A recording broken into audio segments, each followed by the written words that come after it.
Hello all, welcome back to our channel. ఈరోజు ఒక కొత్త రెసిపీతో స్వాగతం. ఈరోజు అయిపోయే రెసిపీ ఫూల్ మకానా కర్రీ. మరి దానికి కావాల్సిన పదార్థాలు ఏందో చూద్దామా?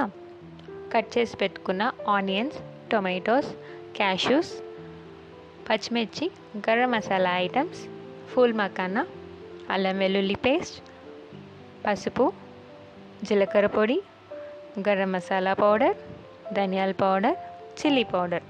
ముందుగా స్టవ్ వెలిగించి ఒక ప్యాన్లో సరిపడా నెయ్యి వేసి ఫూల్ మకానాని మీడియం హీట్లో ఫ్రై చేసి తీసుకుందాం. ఫూల్ మకానా ఇప్పుడు అన్ని షాప్స్లో ఈజీగా మీకు అవైలబుల్లో ఉంటుంది. ఫూల్ మకానాలో చాలా హెల్త్ బెనిఫిట్స్ ఉండే వల్ల కర్రీగా కాకుండా దాన్ని ఈవినింగ్ స్నాక్గా కూడా మనం పిల్లలకి ఇవ్వచ్చు. ఇలానే నెయ్యిలో ఫ్రై చేసి దానిలో సాల్ట్ అండ్ పెప్పర్ వేసి స్నాక్ ఐటెంగా తినచ్చు. వీడియోలో చూపించినట్టు ఫూల్ మకానాని ఫ్రై చేసి పక్కన తీసి పెట్టుకుందాం. ఇప్పుడు అదే ప్యాన్లో సరిపడా నెయ్యి లేదా నూనె, లేదా పూర్తి రెసిపీ నెయ్యితో అయినా సరే నూనెతో అయినా సరే మనం చేసుకోవచ్చు.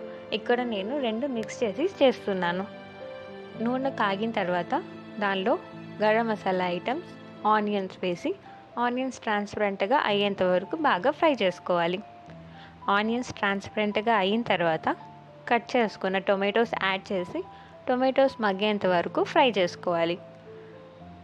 తొందరగా అవ్వడానికి మనం కాస్త సాల్ట్ వేసుకుంటే టొమాటోస్ తొందరగా మగ్గుతుంది.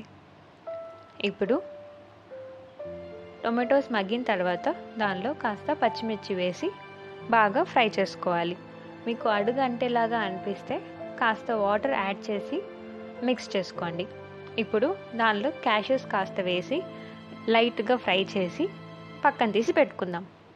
ఆ మిక్చర్ చల్లారిన తర్వాత మిక్సర్లో వేసుకొని పేస్ట్ లాగా గ్రైండ్ చేసుకోవాలి.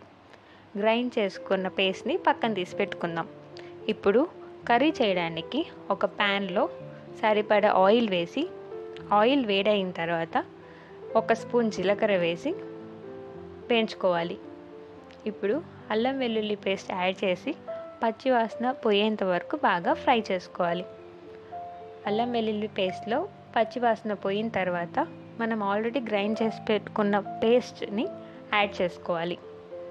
ఇప్పుడు ఆ పేస్ట్లో ఆల్రెడీ చెప్పిన పొడి అన్నిటిని మిక్స్ చేసి సరిపడా వాటర్ వేసి బాయిల్ చేసుకోవాలి. మీకు లైట్గా బాయిల్ అయ్యే టైంలోనే ఫూల్ మకానాని కూడా యాడ్ చేసి బాగా మిక్స్ చేసుకోవాలి. మీడియం హీట్లోనే దీన్ని బాయిల్ చేసుకోవాలి. ఇప్పుడు స్టవ్ ఆఫ్ చేసే ముందు కాస్త కస్తూరి మేతిని బాగా స్ప్రెడ్ చేసి మిక్స్ చేసి తీసుకుంటే రెడీ.